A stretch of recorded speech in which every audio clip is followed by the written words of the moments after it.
going to someone's office and she talked a lot, and when we came out, somebody said, that woman is self-winding. So I thought, that's really a nice sentence.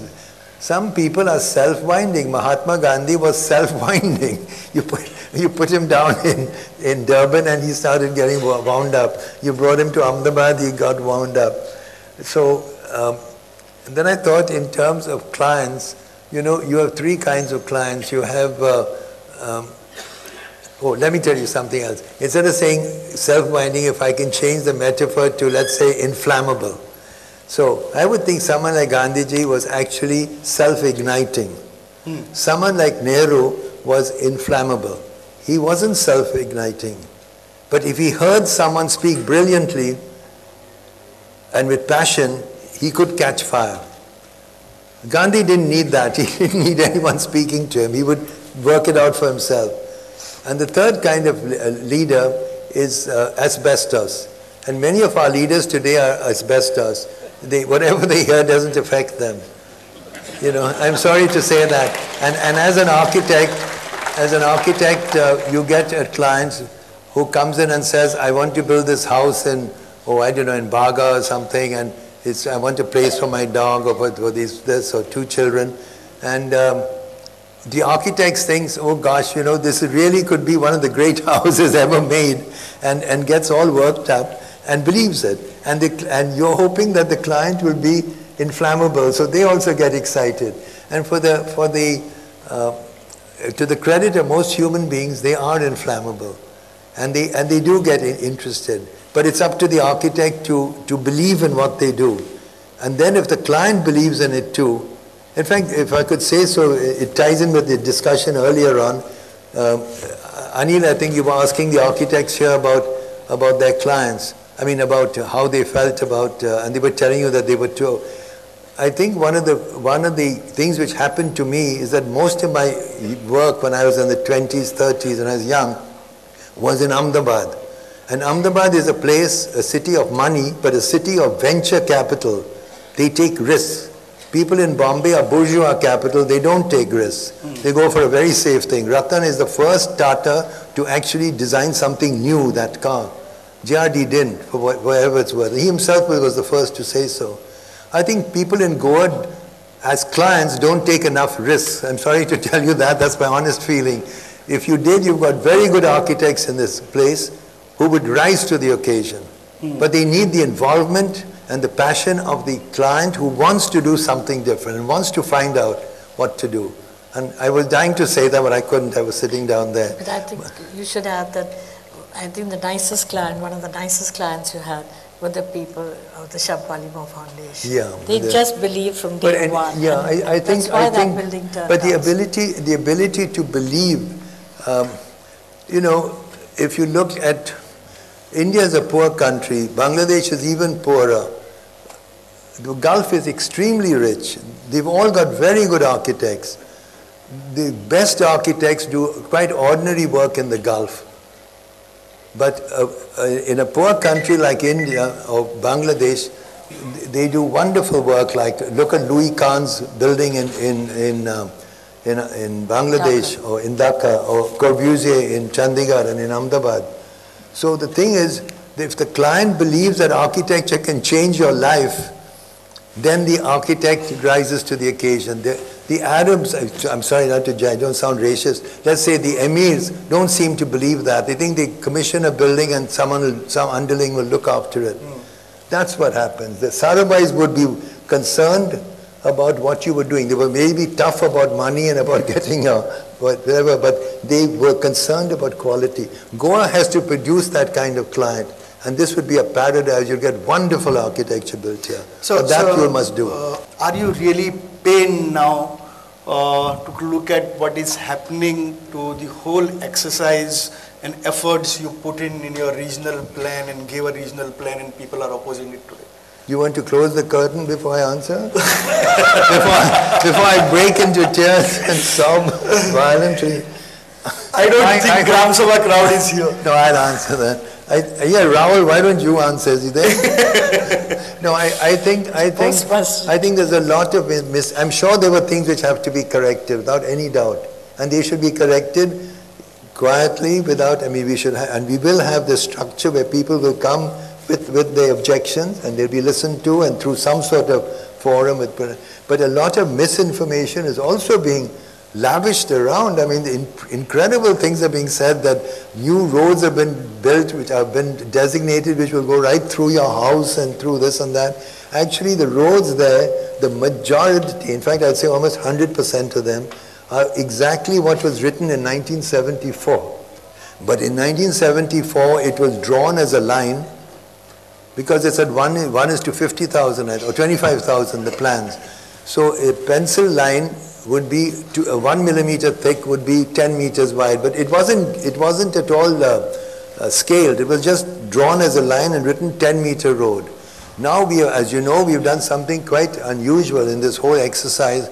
We've taken all those old drawings, combined them with topographical sheets, combined them also with the survey numbers, and put them all on the Google. So we know it's exactly the right thing. So now you can get a drawing which tells you not only the survey number, how much of that is under forest, under slope, and what you can build and how much you can build.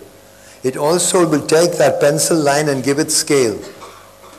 Now, it doesn't mean that the road has to follow that. This is what it says existed from 74. That is a thing that can be negotiated. We can say, we don't want to cut this house, so we either make the road swerve a bit or we make it narrower. That comes in the settlement plan.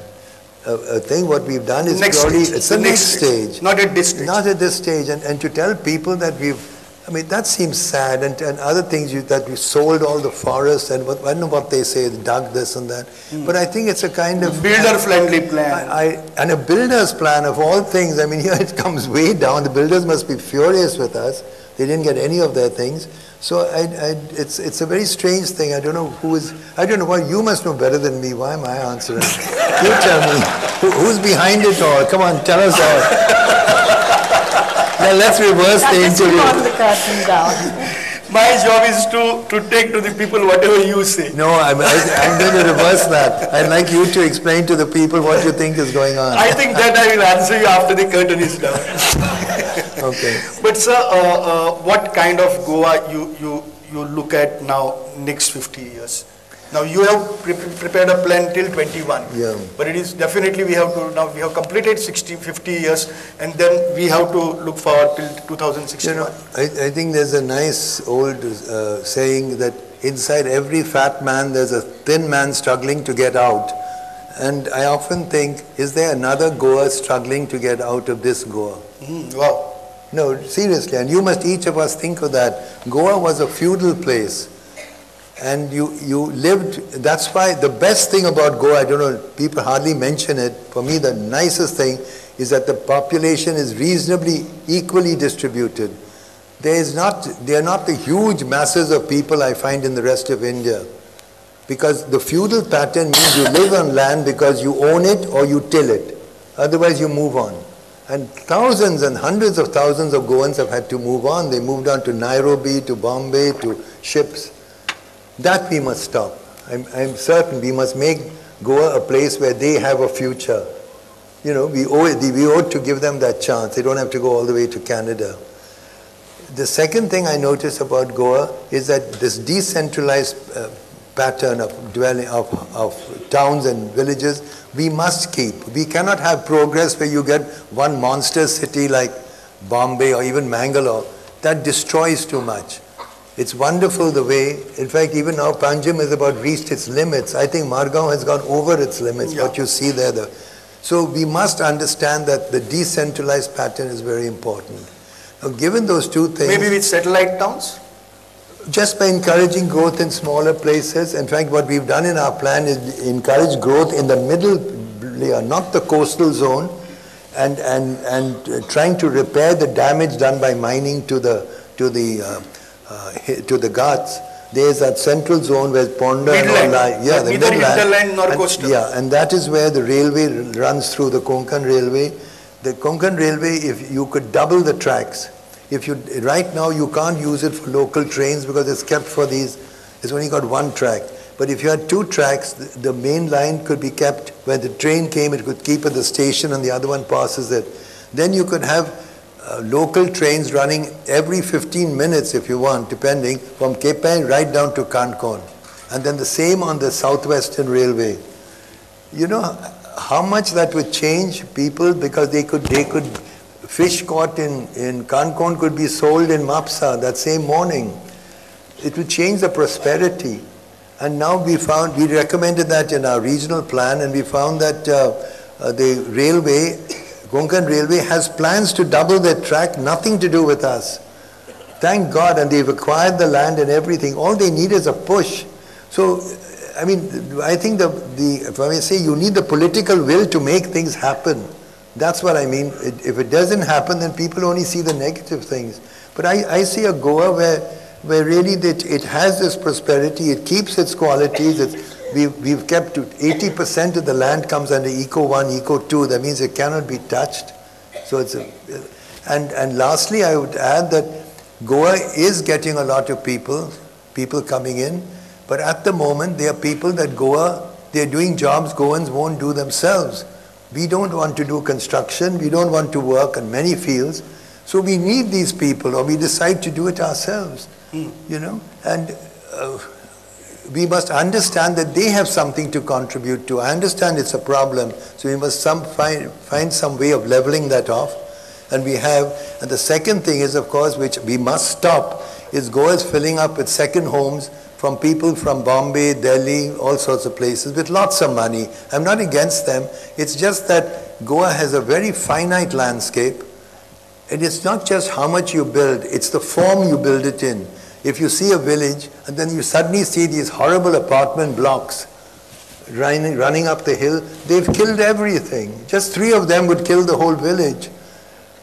Now, we have to stop that. I think that was wonderful when the government finally agreed to have that, what's it called, a non-occupancy tax. Non-occupancy tax. Yeah, because I don't think Goa has enough landscape to absorb all the surplus money in Bombay alone, leave it on Delhi.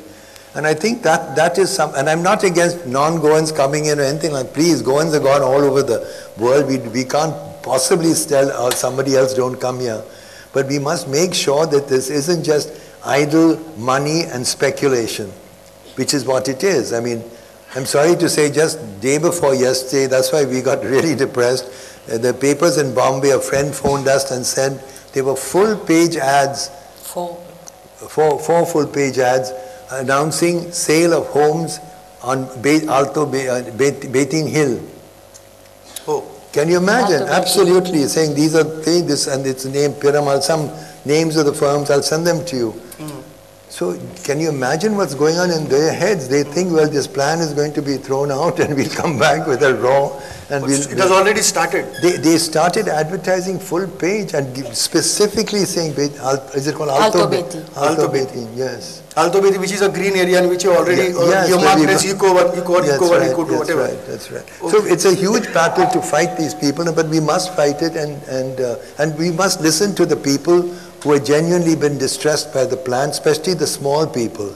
Even in our plan right now, we've reduced the FSI on the big projects drastically. That's where they're angry. But for the small people, up to 500 square meters, you have an FSI of 100, which was the old one. So no small person house will be affected. They can extend their house, do what they want. Yeah. Okay, so just now the last question. Last question, and really the last question. Because this has prolonged almost for 1 hour now. Yes, 1 hour. So you had one home at Betin where you used to come casually and stay there. Now Goa needs visionaries at this stage, just not with one state level committee for regional plan, or just not for Charles Corriea Foundation, but something more than that. So will we see that house open more often now? Yeah, I think so. I hope so. I mean, unless you throw us out as one of the people from Bombay. Anyway, so you are going at this age, you are going to be a complete Goan living in Goa. We'll spend much more time, yes, absolutely. In fact, we've been here now a whole month, we'll be here another month. That'll be a sir, thank you very much. And I think we need visionaries like that. Yeah, thank you very much.